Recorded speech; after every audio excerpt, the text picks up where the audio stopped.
Hello guys, मैं अमृत इस नए वीडियो में आपका स्वागत करता हूं। इस वीडियो के माध्यम से हम ये जानने की कोशिश करेंगे कि एग्रीमेंट कितने प्रकार के होते हैं और हमें लोन के टाइम जब हम लोन करने जाते हैं तो कौन कौन से डॉक्यूमेंट संभाल के रखने हैं और हमें बिल्डर रिलेटेड, प्रॉपर्टी रिलेटेड कौन कौन से डॉक्यूमेंट चेक करना है। तो गाइस, एग्रीमेंट जो है दो तरह के होते हैं, इक्विटेबल मॉर्गेज और रजिस्टर मॉर्गेज। जब हम कोई प्राइम प्रॉपर्टी लेते हैं तो हमको क्या क्या डॉक्यूमेंट संभाल के रखना है या उसके बारे में हमको जानकारी होनी चाहिए। और जब हम अफोर्डेबल प्रॉपर्टी लेते हैं, यानी ग्राम पंचायत, गुंटेवाड़ी, सतना विकास, आर जोन, तो हमको कौन कौन से डॉक्यूमेंट के बारे में जानना चाहिए और हमको कौन कौन सा डॉक्यूमेंट संभाल के रखना चाहिए। तो गाइस, इस वीडियो के माध्यम से मैं आपको बताना चाहता हूँ कि दो तरह की प्रॉपर्टी होती है। एक होती है प्राइम और एक होती है अफोर्डेबल। अफोर्डेबल में ये सो मेनी प्रॉपर्टी आती है, जैसे ग्राम पंचायत, गुंटेवाड़ी, सत्यना विकास, ऐसे 4-5 तरह की प्रॉपर्टी आती है। तो इस वीडियो में हम प्राइम प्रॉपर्टी के बारे में जानेंगे और अफोर्डेबल के बारे में मैं एक दूसरा वीडियो बनाऊंगा। तो गाइस, प्राइम प्रॉपर्टी जब हम परचेज करने जाते हैं तो हम बिल्डर से क्या क्या डॉक्यूमेंट लेंगे, इसकी एक लिस्ट मैं आपको अपने वीडियो में अटैच कर दूंगा। जब हम कोई भी प्राइम प्रॉपर्टी लेते हैं तो हमको बिल्डर से 5-6 डॉक्यूमेंट्स मांगने हैं पहले। एक तो प्रॉपर्टी का टोटल लीगल फाइल, जिसमें सारे चेन प्रीवियस एग्रीमेंट डॉक्यूमेंट्स आएंगे, तो वो लैंड के प्रीवियस में कितने ऑनर थे, कितने ट्रांजेक्शन हुए हैं।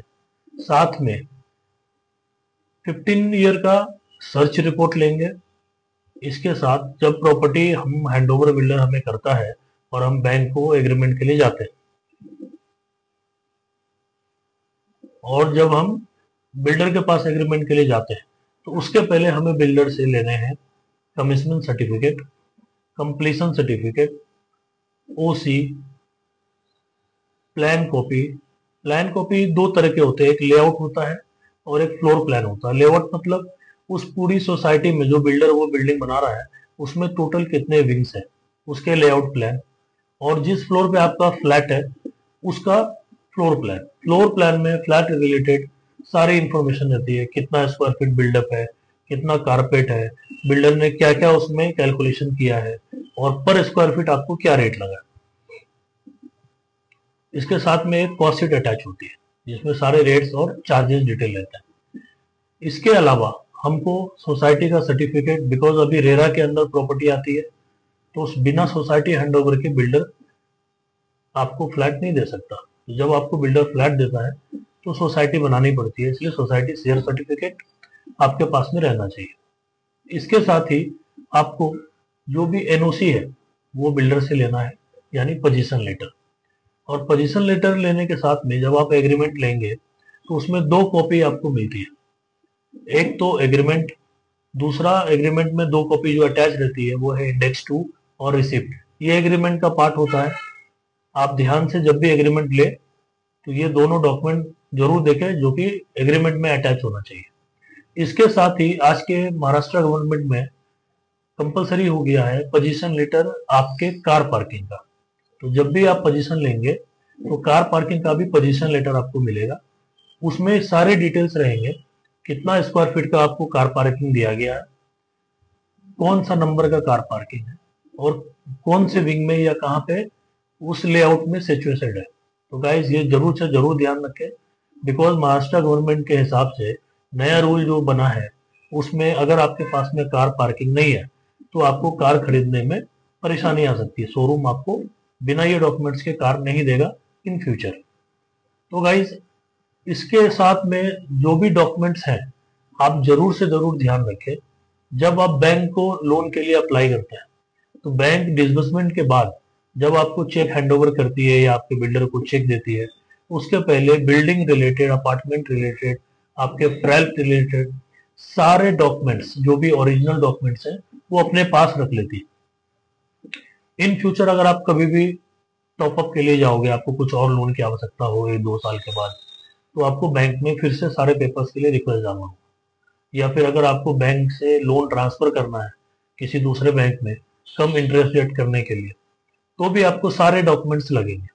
तो जब भी आप प्रॉपर्टी परचेज करने के लिए जाएं, एग्रीमेंट करने के लिए जाएं, तो ध्यान से इंश्योर करें ये कि सारे डॉक्यूमेंट्स आपके पास में 2 से 3 कॉपी रहने चाहिए।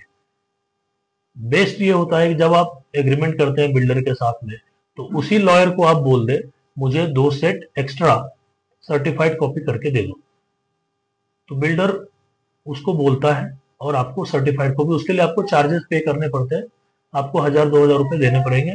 उसमें 2-3 कॉपी नोटराइज या सर्टिफाइड करके आपको लॉयर दे देता है।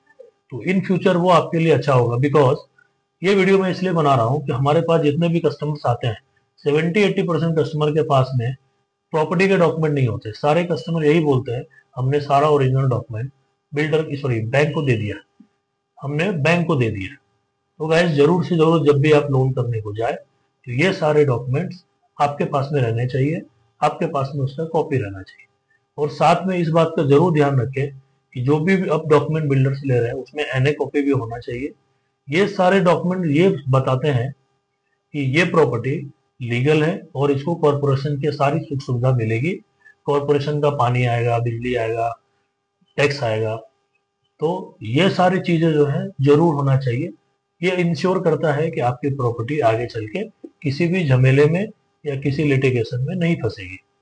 तो गाइज मैं इसी तरह के वीडियो बनाता रहता हूँ। अगर आपको मेरा वीडियो पसंद आया या आप और भी इस तरह की जानकारी चाहते हैं तो प्लीज मेरे वीडियो को लाइक करें, शेयर करें, सब्सक्राइब करें और अपने दोस्तों में भी शेयर करें, ताकि उनको भी ये छोटी छोटी जो इंपॉर्टेंट चीजें हैं प्रॉपर्टी रिलेटेड, इंश्योरेंस रिलेटेड या फिर सिविल रिलेटेड, लोन से रिलेटेड, उनको मालूम पड़ेगा। Thank you so much.